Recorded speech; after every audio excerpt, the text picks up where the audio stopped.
Welcome to the TOCA Backstage podcast. Join TOCA's Executive Director, Chris Wolf, in conversations with the artists and people behind the scenes of the Torrance Cultural Arts Foundation's performances and events.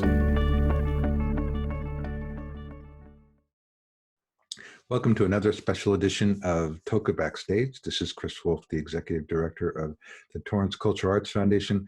It was my pleasure to speak with Kelly Freemon Craig, writer, director, producer of a couple movies that we talk about, and has a great new project coming up that is actually casting now. Thought we would share it with you. We hope to, in the very near future, be back to normal. But in the meantime, we're still here in our home office, and we look forward to seeing you again at the theater real soon. Please stay well and enjoy this episode of TOCA Backstage. Okay, I'm with Kelly Freemon Craig. Hi, Kelly. How are you? Nice to see you. Hey, it's been a while. I know. I think the last time I saw you was maybe 20 years ago. 20 years ago, or yes. So. I think that's right. Yeah, I think that's about right. Crazy, huh? So I've been dying to know, from when we first met, you were acting and doing some theater work. Mm-hmm. And then I lost track of you, and the next thing I know, you've written a movie that was produced with Keaton and Carol Burnett and an all-star cast. How did you go from community theater to Hollywood screenwriter? I mean, I was always interested from the time I was, from the time I was really young. I think your drama class, like community theater drama class, was the first time I put a toe into the water of all this whole world. And I remember just really falling in love with it. The idea of creating new characters, I just loved that. And then, so I just kept kind of trying different things and feeling my way around the whole sort of theater idea, all the different hats that you can wear. And ultimately found that writing felt like the place I was. It felt like it fit me in so many different ways. You know what I mean? Like, I think the acting part of me, by the way, I think I'm a terrible actor. I would have to disagree, but go ahead. But what I loved about it was just being on like an imagination tangent. You know what I mean? Being able to just create. And I find myself even now, 39, doing kind of the same thing I was doing in that class all those years ago, which is just the idea of like, you get to create, anything that comes to your mind, you get to run with. So it's, I feel like I'm sort of doing the same thing.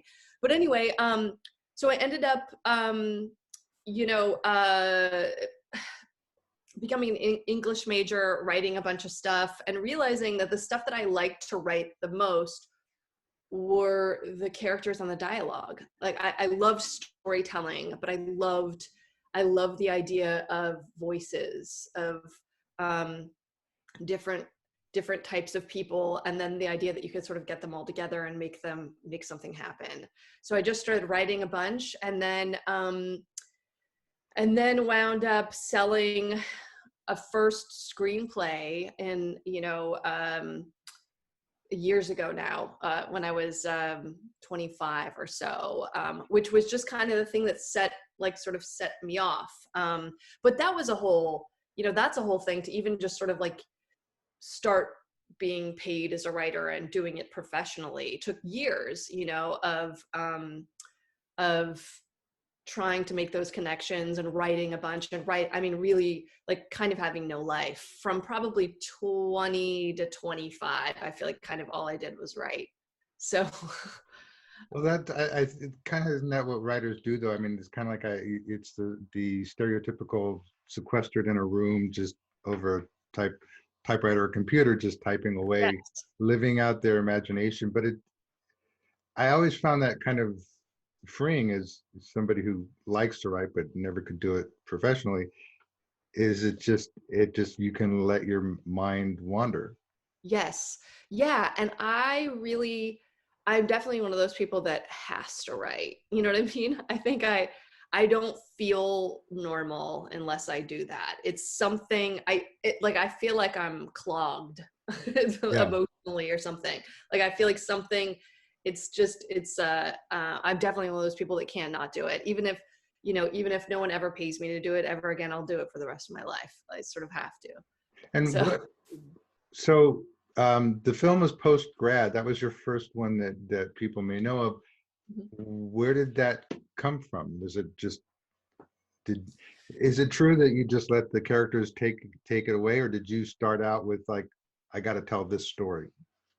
that one was personal in that it came out of graduating from college and and you're ready to like set out into the world and get a job and move your life forward, and then it's just nothing, it's just crickets, and dealing with that reality of you're the person in the workforce that has the least experience, you have none, and you're trying to somehow get a job, and having to do the thing about moving back in with your family, and just there's just a lot of like you just realize you've got a lot to learn at that age, and it's you got to start from the bottom and climb your way up the ladder, and so a lot of it was just writing about that experience.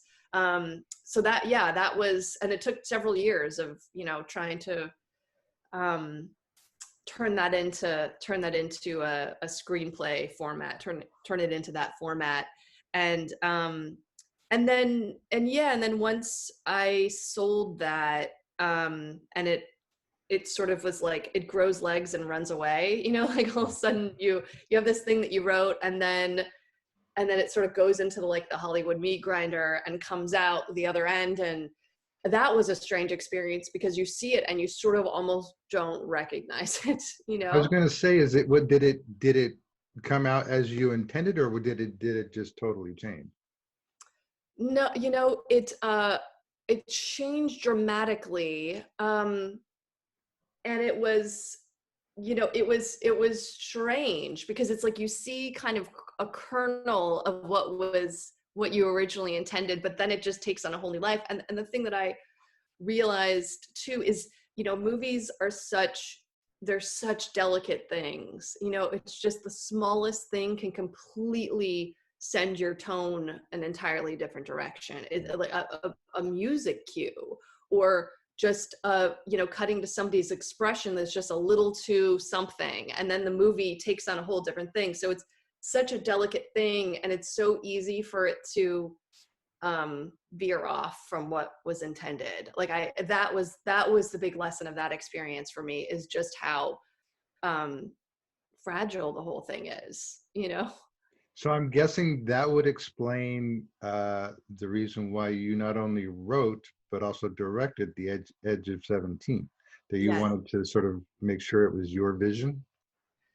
Yeah, it really was about trying to protect the writing and get the thing that was in my head, onto the screen.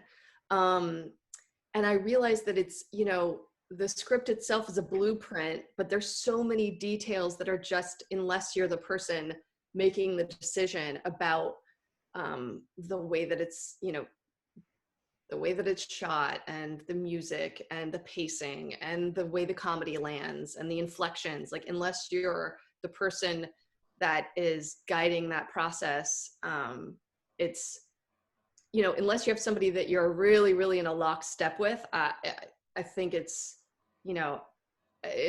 it's tough. You don't know what you're going to end up with exactly. And how was the experience of like being the first time film director, accomplished writer, but first time film director, walking onto the set with like Woody Harrelson and Curtis Sedgwick? Was it like, did you? Yeah, daunting. Yes. Yeah, no, definitely, because these are pros who do it all the time, and you're doing it for the first time, and you're going through a learning curve. But but they were wonderfully gracious, and you know, I knew that while you know, I couldn't bring expertise in so many different areas. I mean, when you step on a set for the first time as a director, every single person on that set knows more than you do, has more experience than you do. And that's true even, you know, I think no matter how many times you direct, everybody in their particular departments knows more about their department than, you know what I mean? So, and Yeah. that's the way it should be. But uh, but where I felt that I could bring real confidence and solidness was with the script, was with knowing who these characters were and what the story was that I was trying to tell. And so that really is what I think carried me through what would have otherwise been, you know, a just like flat out nerve-wracking experience. But I could claim that, and that you know, and then the rest sort of works itself out if that kind of like the nucleus of it you understand on some level. And from that, you won several awards. I see. I checked out your IMDb page before I called you. For first or best first time filmmaker or something. I forget what they were, but that's congratulations. I didn't Thank know. you. Yeah. Um, Thank you. that must have been pretty exciting. I mean, to see your vision from blank page to silver screen must have been pretty exciting. Yeah, it was absolutely yeah, it was the ride of a life. I mean, a lifetime. I mean, it really was like I had a wonderful time creating that film, and it was personal, and to be able to see it live out there is a cool thing, and people connect to it and see themselves reflected in it. That's the part that's really neat. And what did I see that it's also going to be or was a miniseries for television? Yeah, so there was a pilot at some point that I, you know, basically when I wrote the movie, there was an opportunity to go and create a series afterwards, but I really was done with the movie. I was like, that's, you know, that's its life. It doesn't want to go on further than that. But then I sort of thought, well, there's an opportunity though to just tell authentic stories about teenagers and do it under this sort of umbrella of the title. And so I found a young writer director that that I thought was great, and sort of just said, all right, what story do you want to tell about kids this age? And then just really tried to help her achieve her vision. So yeah, so we filmed a pilot, and I honestly don't know what's going on with it now, because I just sort of did that part and then moved on to other stuff. So I'm not sure where it's landed. Well, that's cool. So the other stuff is a project I think you're really excited about. You got the rights to do Are You There, God? It's Me, Margaret by Judy Blume. Yes, yeah. So how did that adventure start? Well, I have been a enormous Judy Blume fan for ever and ever and ever. I mean, she really is like the first writer. She's the one that made me fall in love with reading and with stories and characters, the very first one. And so I've just loved her for years and years. And so there was a year and a half or 2 years ago now, a friend of mine, her daughter had just turned 11 and was reading Are You There, God? It's Me, Margaret. And I was talking to her about how much that book changed me when I was that age. I mean, it just made me feel so seen and understood. And really all Judy Blume's books did. You know, I felt like they said the unsayable. they just spoke to me, and it was really incredible to me to see that this many years later, her daughter was getting the same thing out of them. I mean, they're so, that's, I think, like the magic of her, is that she writes in a way that is so indelible. It's universal, it's timeless, it never, all the issues are still all the issues. So anyway, right around that time, so I started to look into the rights, and right around that time, Judy had tweeted that she was thinking about opening up her books to be adapted, but she wasn't going to do Margaret, because it's been the one that has been, I think, the closest to her heart, and the one that she was most worried would be, I think, done badly. When you do something that's like that exists for so long, I think that, like, that fear would be natural. I would have that fear. But myself and Jim Brooks, who was the producer on Edge of 17, flew out to talk to her and passionately pitch making a movie out of the book, and she agreed. So now we've been on this adventure, sort of. I've been writing the script, and we're just in the midst of casting, and we were supposed to film this summer, but it's pushed a couple of months because of everything that's going on, but all that happening imminently. And are there any stars attached that you can identify, or is that hush hush right now? We're really just starting that process. So what is your hope when people go? Well, so you're writing and directing this one as well? Yeah. Mm-hmm. What is your hope for people when they go see it? What do you want them to walk away with after they see Are You There? Or yeah.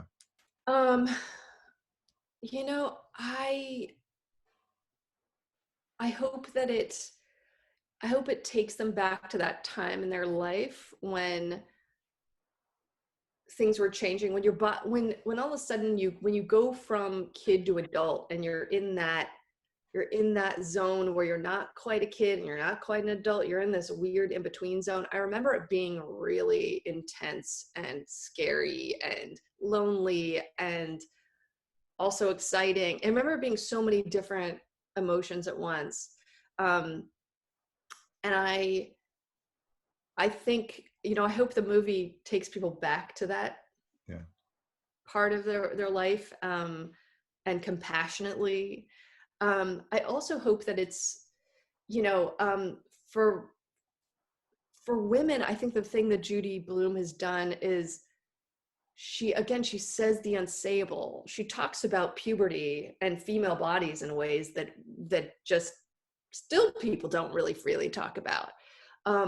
So that's exciting to think about, being able to just like dive deeply into this subject matter and have it all be fine to talk about. You know what I mean? Like, I hope that's the other thing that it does.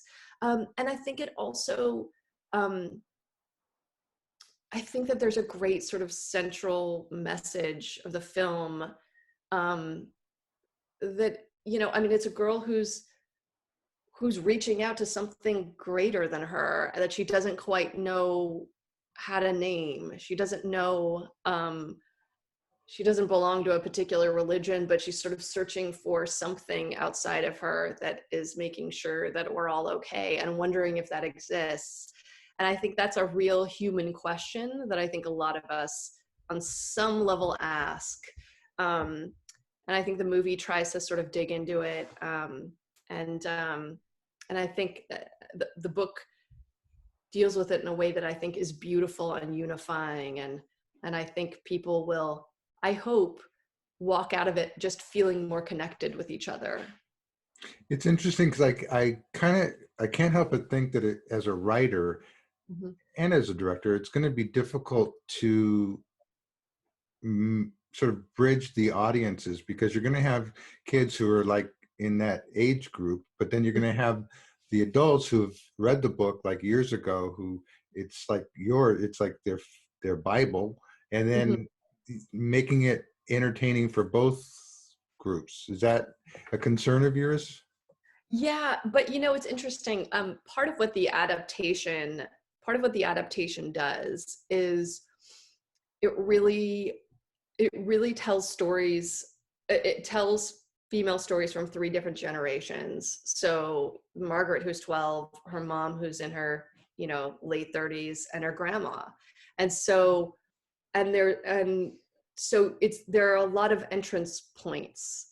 There are a lot of places where you can come to the film and relate. And that's actually what I found when I reread the book years later is when I first read it, it never really occurred to me that Margaret's mom was going through things, but when I read it as a 30-something mom, I went, oh my God, I never thought about the fact that she, so I related in a whole different way. And so I expanded those adult characters for that reason, because I felt myself really reflected in those women. And so I think that'll be the, I hope, surprise when women come and see the film, that they'll remember themselves as Margaret, but the surprise will be that they're Margaret's mom now too, or Margaret's grandma, Yeah, So that's brilliant. And so I imagine too that there will be those looking at it going, very, I guess, with a fine-tooth comb going over, thinking, well, that's not how I see it. Yep. Mm-hmm. But I think that's just par for the course with any adaptation of a very beloved book. Yeah. And I wear that all the time. I recognize that. But I think that, at least at this point, and I know through the filming, everybody involved, and myself at the top of the list, have such loyalty to the spirit of the book that even when things are changing because they have to for the medium, they're always in line with the spirit of what Judy Blume did. right. And I hope that audiences will feel that, I think that goes, just my personal feeling is that it kind of goes back to authenticity. Is if you're coming from an authentic place and your passion is true, then I think that is conveyed. I'm used to like live medium, but I imagine it happens even on film. Yes. Yeah. I think if it resonates as true, then it's all, you accept it as, and that's the other thing I think Judy Blume does so well, is I think her characters feel so true, and everything that they go through just feels so real. Feels like a friend of yours. It feels like you. It feels like, I think that's the other thing, that Margaret especially feels like it's almost written like an 11-year-old girl writing a diary. It's so, it just captures that age and that feeling so well and so vividly. So what is but this, just out of curiosity, I have to know, any plans to pull a Clint Eastwood and do acting, directing? None whatsoever. Never. Only in the most dire of circumstances. So after this, what is your long-term? Are there other projects out there that you want to tackle? Yeah, I really kind of go with where my heart takes me, as so I don't know what will be next after this. I'm just kind of writing it out and seeing where I feel like creatively makes sense to go next. So but I love writing and directing. I love the combo of the two. I've tried to I've looked at things where I am sent a script that somebody else has written, and even if I am madly in love with it, it's hard, there's something in me that it's hard to dive in, because there's something about the process of writing for me that it's so important to the whole making of a film. Maybe one day I'll do that, but right now it feels like I'll probably stick with writing and then directing. But at least I have to say that congratulations, or that's awesome, because having been a person who has had to direct a project that they had no desire to do, but just had to do it. It's like, I wouldn't do that again if, for all the money in the world, because it's so painful. You're trying to pull something out of a script that it's just not there, and it's like, yes, it's just yes, yeah. No, it's yeah, no, totally. And the amount of times that you do it in theater, the amount of times that you have to just put the play up and rehearse it and play over and over and over. It's like it's the same thing in film and television, in that you have to do so many takes, and then you've got to edit it, and you're watching it so many times that you have to have that thing at the center of it that you love, because you're going to live with it on repeat for a long time, Yeah. So yeah. So one of the things that the Torrance Culture Arts Foundation not only does shows or presents programs, but we also try to help mentor and encourage young artists coming up. We have a show that we do, which I think I've reached out to you a couple of times to see if you're available to judge, at South Bay's Got Talent. And we have like songwriters who are, who are young kids who are just crazy talented. Yeah. What is when somebody comes to you and says, hey, I want to be a filmmaker, I want to get into the film business, what's your words of wisdom to them? I always tell everybody to start writing, no matter how they want to, no matter whether they want to act or direct or produce. I say, write, because the thing about it is, if you write the script, then you have a certain amount of leverage, because you've written something, so you can kind of you can kind of control it to a certain extent, or you know what I mean? You own it. There's an ownership that allows you to have access to the other things, like being able to act in it or produce it or direct it. So I think it's a great entrance point. And I also think it's just a great way to sharpen every other skill. When you're writing, you're hearing the cadences, and you're hearing how you might do it and how you might block it. You're hearing how you thinking about how you might film it. So that's helping with directing. Producing, you're thinking about, well, how am I going to do it? How am I feasibly, logistically going to do it? So it helps every single thing. And the other thing is, I think that we're in a time where you can write something and film it on your iPhone and throw it up on the internet, and you'll have eyeballs. You'll have an immediate audience. You'll have people reacting to it. Which is what we do, just on a heightened level. Essentially, we make the film and then we put it in front of test audiences to have reactions, and then we react from that information, and we edit it more, and we add different things. But anybody right now can do that on some level. You know what I mean? Yeah. So that's I think empowering. It wasn't that way when I was coming up, and now it is, and I think that's really cool. Well, and I think it was Ira Glass who said it was, I'm paraphrasing, but it was like, create something but just keep creating. You don't have to, it can be bad.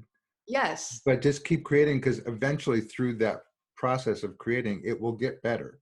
Yes, exactly. And also allow it to be bad. I think that's the other thing. I'm such a proponent of just like shitty first drafts, really just letting yourself free to just write with abandon, and practice. And if you don't allow yourself that, I think it's hard to get anywhere good. You know, you have to allow yourself the errors, and yeah. Yeah. I forgot to ask you, I know that filming for Are You There, God is been postponed, but is there a target release date when people can be looking for this? It'll be sometime in 2021. So yeah, we don't have a release date yet, but it'll Yeah. be sometime next year. Awesome. And I also noticed that The Edge of 17, for those who want to check it out, is on Netflix now, I think. Netflix. Yep. Yeah. Yeah. That's so cool. It's so funny because I mean, again, we haven't seen each other in I don't know how long, but just to Yeah. know that this work that you've created is out there and doing, I mean, I'm I'm just in awe of what you've accomplished. It's so awesome.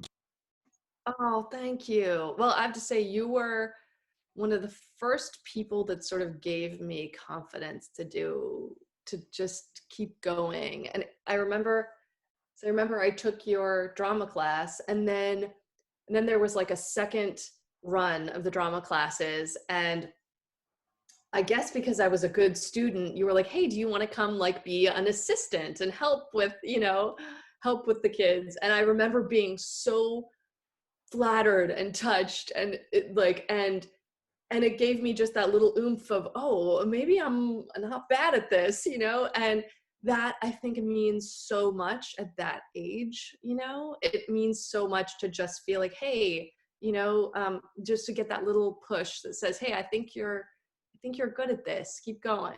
Well, um and you so were good at it. So I'm actually I'm a little upset that you're not acting anymore, but that's okay.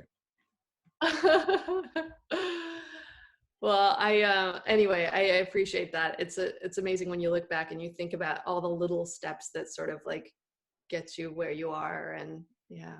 Yeah. Well, if you ever, speaking of acting, if you ever need like a corpse or somebody to like lie, so I'm, call me. You have my number. I was always thinking, before Law and Order went off, that was my goal. Was I just wanted to be like the guy at the beginning who dies, and it's like under the blanket. Oh, we're gonna do that, okay? I I'm can telling do you that. right now, I'm gonna figure it out. Okay. Well, thank you so much for taking the time. I really do appreciate it. Oh, thank you so much. And one of these days, I'll get you to be a judge on South Bay's Got Talent. But I would love to do it. Yes, absolutely. Please in the call me. meantime, I want everyone out there to check out Post Grad and Edge of 17 and wait patiently for Are You There, God? It's Me, Margaret. Uh, Wonderful work, and I can't wait to catch up with you again later. Thank you so much. It's so good to see you. Nice to see you.